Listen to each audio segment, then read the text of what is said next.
Store.com today to purchase your ProPure Pro 1 G2.0 water filtration system or call 1-888-253-3139. When you're out on the road, the last place you want to be is on the road.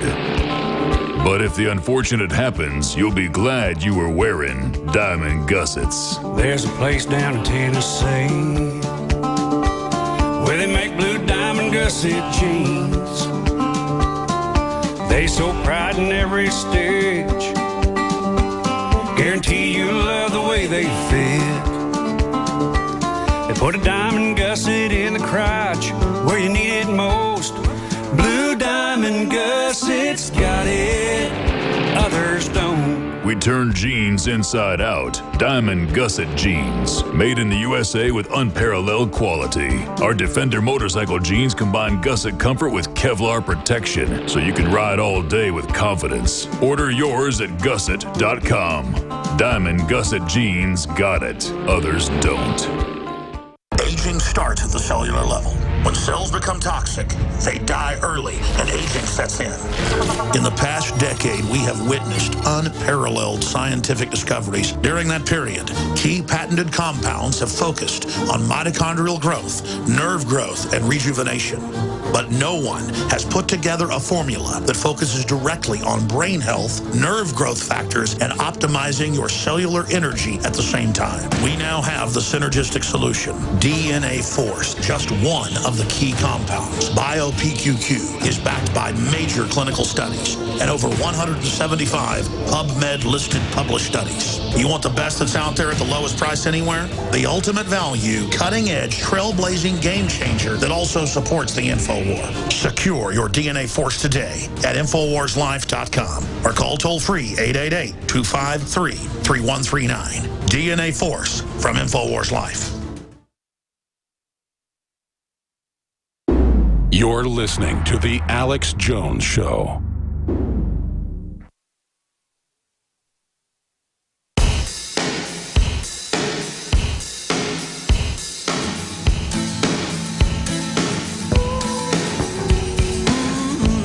Crashing through the lies and disinformation, it's Alex Jones on the GCN Radio Network.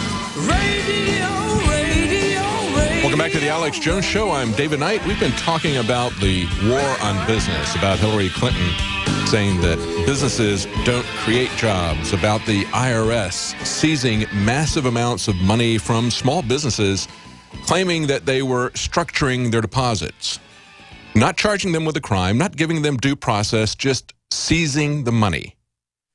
You know, if you've got a small business, if you've got a, especially if it's a cash business, let's say it's you're a hot dog vendor, are you going to be able to deposit your cash at the end of each day without somebody saying, I think you're structuring your deposits to stay under $10,000? So we're going to treat you as if you're a drug dealer, a money launderer. They always use those labels to get their laws passed, and then you wind up seeing it used against ordinary people who are not engaged in any criminal activity, and taking away the due process that our Constitution guarantees. It respects our rights as individuals that we have over and above the Constitution, rights of self-defense, rights of free speech, rights of privacy, and yet they take these things away and ignore the Constitution. There's no legitimate purpose for the kinds of things that we see being done under the name of the war on drugs. This has been going on for decades. Finally, we see some items being run by the mainstream media. Perhaps they're laying the groundwork for drug legalization because maybe they don't need the war on drugs anymore. Now they've got the war on terror because they can do exactly the same sorts of things. SWAT teams, militarized police, denial of civil liberties, repossessing or taking away your possessions without any due process, without even charging you with a crime. They can do all of that and more with the war on terror. So now we see that the Obama administration is looking at putting someone in a position that is advocating legalizing all drugs, someone who was formerly with the ACLU. I would like to see drug prohibition end, but drug prohibition, just simply ending drug prohibition, isn't going to be enough if we allow those abuses of our individual freedoms to stand as we see them being impinged upon at airports and elsewhere. If they roll the TSA out all over the streets, if they continue with these SWAT team raids on people for no reason at all. As we see, it's expanded even into areas like the Department of Education, SWAT teaming a family because someone in the family had an unpaid student loan. If we're going to allow that to happen, it's not going to do us any good to take away the criminal penalties for drugs. And again, I'm not advocating the use of drugs any more than I advocate the use of alcohol. We just learned that lesson, hopefully, in some ways, about alcohol prohibition. It's the prohibition that is the problem. But taking away the prohibition isn't going to restore our civil liberties. We can only do that if we get active at the local and state level. I think it's perhaps, in my opinion, maybe it's not too late. In my opinion, I think it is too late to try to do anything much about Washington. Our best protection against the kind of criminals that we've seen take over Washington is at the state and federal level. We're going to have to elect patriots with a backbone. In the next hour, we're going to talk to somebody here locally who is someone like that, who is someone who has started small businesses, who knows that businesses, in fact, do create jobs. And we need people at the local level who are going to push back against this tyranny at the national level. We haven't talked about Ebola yet today, so I want to change directions and go with that for a moment. And if you want to call in and talk about Ebola or talk about Hillary's amazing profession that businesses don't create jobs, our number on Sundays is 877-789-2539. That's 877-789-ALEX if you want to chime in on that. Now, we had some amazing revelations that we reported on at Infowars.com from the testimony in congressional hearings on Friday.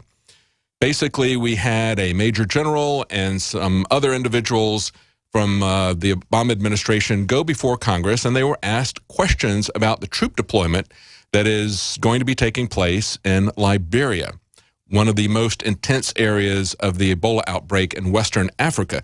Many of us have questioned from the very beginning why it is necessary to send the 101st Airborne Division into that area. We've been told that it's to build medical facilities to train people, but of course, as Dr. Francis Boyle pointed out several times on our shows with interviews this last week, the 101st Airborne is not known for being a medical unit. Dr. Boyle is known for being a bioweapons expert. And he's pointed out that we have a lot of research facilities in that area.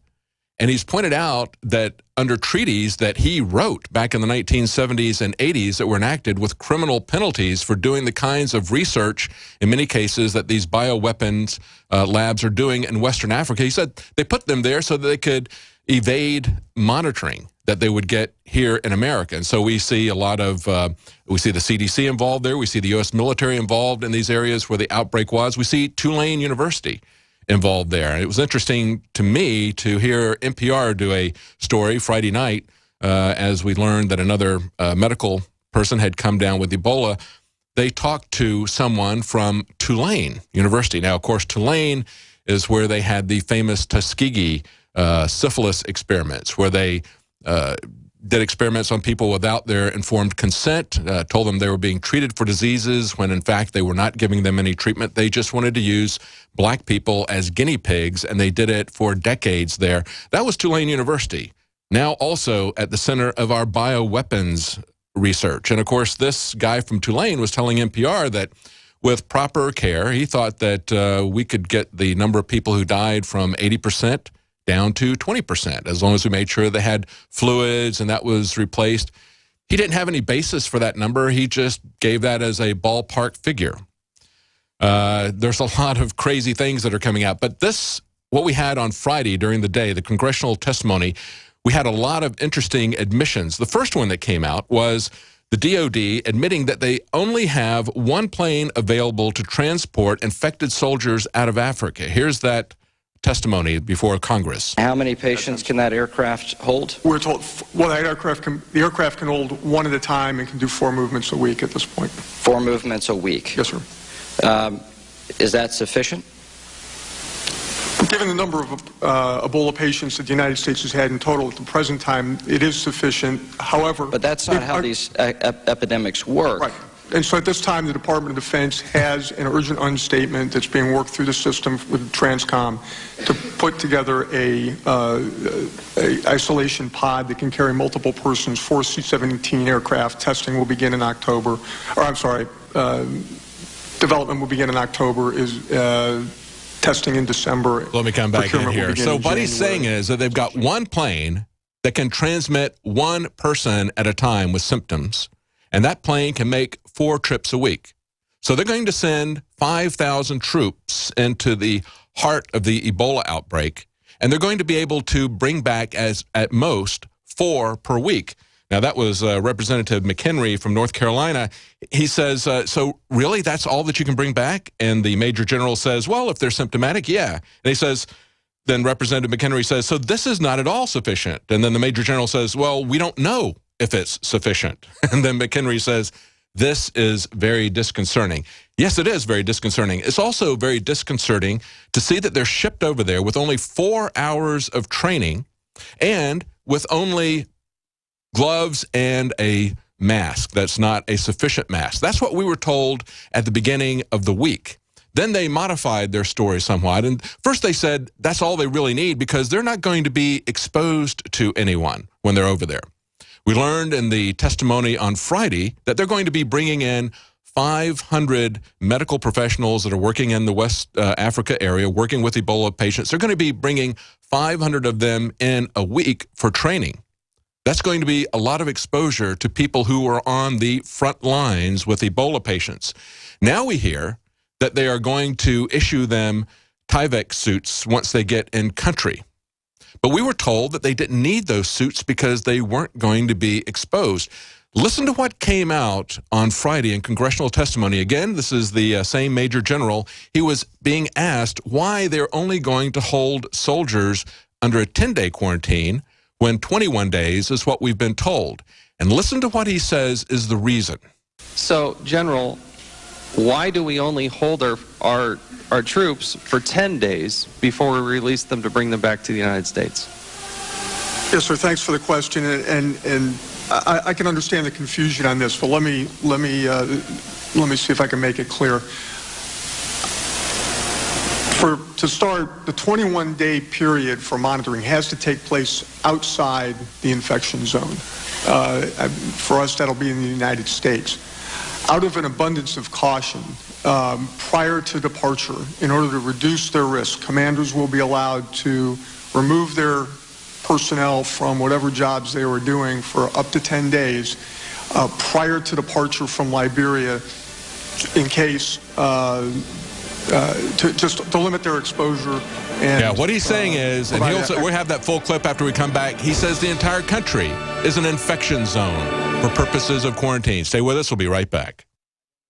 The government's Department of Homeland Security is buying up loads of ammo. At the same time, they're restricting civilians' rights to own and purchase firearms. Can you put 2 and 2 together? Infidel Body Armor can stop every round, including hollow points and .308 sniper rounds. Is reasonably priced and fully legal. But for how long? Go to InfidelBodyArmor.com, spelled INFIDEL bodyarmor.com.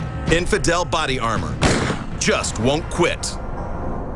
After consulting top doctors, nutritionists, pharmacists, and others, we have developed what I believe is the ultimate non-GMO organic Super Male Vitality formula. Super Male Vitality by InfoWars Life is so powerful that I only take half the recommended dose. I jump out of bed ready to fight these criminals every day. I look forward to waking up and taking my Super Male Vitality. Visit InfoWarsLife.com today to secure your Super Male Vitality and other powerful products from InfoWars Life. InfoWarsLife.com. Check it out today. I have set out to bring you the most hardcore, cutting-edge supplements and nutraceuticals, bar none. And that's what you'll find at InfoWarsLife.com. We have rejected literally hundreds of products from the InfoWars Life line because they are not of the very highest quality, or because they're not 100% organic, or because they don't pass all of the strictest toxicology tests there are that we have listed at InfoWarsLife.com. Whether it's Survival Shield Nascent Iodine or DNA Force, Super Male Vitality, Super Female Vitality, Lung Cleanse, Fluoride Shield, Oxy Powder. I believe that all of these products will blow you away like they've done the thousands of other customers that have visited InfoWarsLife.com and believed in us and tried the products. Folks, check out InfoWarsLife.com today and the entire line of groundbreaking, cutting-edge, hardcore products.